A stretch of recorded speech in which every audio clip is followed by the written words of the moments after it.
لیلا کا تعلق سعودی عرب سے اور مجنو کا یمن سے تھا۔ یہ حضرت حسن علیہ السلام کے دور میں تھے۔ انہیں مجنو کا لقب بھی حضرت حسن علیہ السلام نے دیا تھا۔ لیلا مجنو بنیادی طور پر ایک عربی الاصل داستان ہے۔ اس میں بیان کردہ کردار تاریخی طور پر ثابت مانے جاتے ہیں کہ لیلا مجنو دو حقیقی شخصیات تھیں۔ مجنو کا اصل نام یا جس نام کو اصل تصور کیا جاتا ہے قیس ابن الملوک ابن المزاحم، اور وہ ایک مالدار نجدی قبیلے بنو عامر کے سردار کا بیٹا تھا۔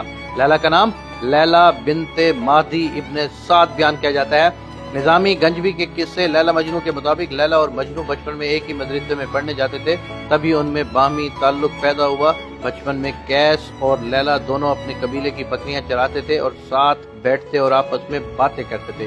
قیس کی توجہ تعلیم کی بجائے لیلا کی طرف رہتی تھی، جس پر استاد سے اسے صدا ملتی، مگر استاد کی چھڑی قیس کے ہاتھوں پر پڑتی اور درد لیلا کے ہاتھوں پر ہوتا۔ استاد نے یہ بات لیلا اور قیس کے گھر والوں کو بتا دی، جس پر لیلا کے مدرسے جانے اور گھر سے نکلنے پر پابندی لگا دی گئی۔ ایک دن اچانک ہی قیس کی نظر لیلا پر پڑ گئی اور بچپن کا عشق تازہ ہو گیا۔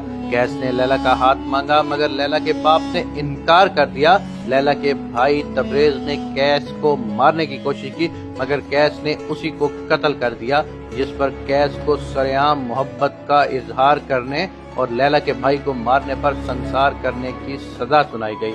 کچھ کہانیوں میں تبریز کے قتل کا قصہ نہیں ہے، بلکہ رشتہ دینے سے انکار کیا جاتا ہے اور کچھ عرصے بعد لیلا کی شادی کسی دوسرے کے ساتھ کر دی جاتی ہے، جس پر قیس پاگل سا ہو جاتا ہے۔ جامعہ الازہر شعبہ اردو کے سربراہ ڈاکٹر ابراہیم محمد ابراہیم المصری لکھتے ہیں کہ لیلا مجنو کی شدید عشق و محبت کی کہانی کوئی فرضی داستان نہیں، جیسا کہ ڈاکٹر طہ حسین نے خیال ظاہر کیا ہے کہ یہ پہلی صدی ہجری کا سچا واقعہ ہے جو عرب کے نجد کے علاقے میں رونما ہوا اور لازوال بن گیا۔ مجنو ایک مالدار نجدی قبیلے بنو عامر کے سردار کا بیٹا تھا۔ وہاں ایک گورا چٹا خوبصورت اور خوش گفتار نوجوان تھا، شاعر تھا۔ قیس نے لیلا پر شاعری کرتے ہوئے ایک جگہ لکھا ہے، وہ ایک چاند ہے جو ایک سرد رات میں آسمان کے وسط میں چمک رہا ہے، وہ نہایت حسین ہے، اس کی آنکھیں اس قدر سیاہ ہیں کہ انہیں سرمے کی ضرورت نہیں۔ قیس کے والدین اپنے خاندان کے ساتھ لیلا کے والد کے پاس گئے اور لیلا کا رشتہ مانگا۔ لیلا کے ماں باپ کو داغ بدنامی گوارا نہ ہوا اور انہوں نے رشتہ دینے سے انکار کر دیا۔ اسی دوران قبیلہ ثقیف کے ایک نوجوان نے بھی، جس کا نام ورد تھا، لیلا کو شادی کا پیغام دیا گیا۔ لیلا کے والدین نے یہ رشتہ قبول کر لیا۔ قیس اس قدر مضطرب ہوا کہ وہ بیمار ہو گیا۔ اس کے والدین نے چاہا کہ وہ اپنے قبیلے کی کسی اور خوبصورت لڑکی سے شادی کر لے، مگر اب قیس لیلا کی محبت میں اتنی دور نکل گیا تھا کہ واپسی ممکن نہ تھی۔ رفتہ رفتہ قیس کی حالت ایسی ہو گئی کہ اسے اپنے تن بدن کا ہوش نہ رہا۔ لوگوں نے قیس کے باپ کو مشورہ دیا کہ وہ اسے مکہ لے جائے اور بیت اللہ کی پناہ میں دعا مانگے۔ قیس کا باپ الملو اسے مکہ لے کر گیا اور حرم شریف میں اس سے کہا کہ غلاف کعبہ سے لپٹ کر لیلا اور اس کی محبت سے نجات کی دعا مانگے۔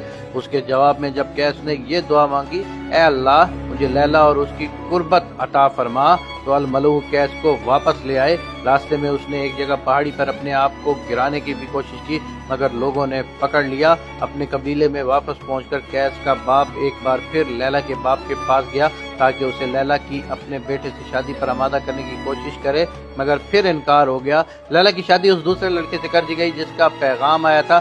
لیلا خود بھی قیس کی محبت میں گرفتار تھی، مگر خاندان کی نیک نامی اور والدین کی اطاعت سے مجبور تھی۔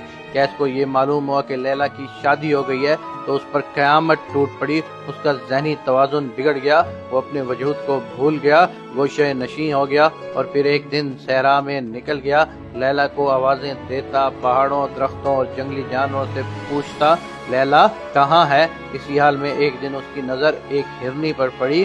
وہ اس کے پیچھے ہو لیا اور نگاہوں سے اوجھل ہو گیا۔ اس کے گھر والے صحرا میں اسے ڈھونڈتے رہے۔ چوتھے دن وہ انہیں ایک پتھریلی وادی میں ریت پر مردہ پڑا ملا۔ روایات کے مطابق لیلا بھی شاعرہ تھی اور یہی چیز ہے جس نے اس محبت بھرے قصے کو ایک المیہ بنا دیا جس کے لیے دل اور آنکھیں روتے ہیں۔ یہ ممکن تو تھا کہ یہ محبت شادی پر منتج ہوتی اور خوشیوں بھری زندگی انہیں حاصل ہوتی، مگر تقدیر کے آگے تدبیر کا کہاں بس چلتی۔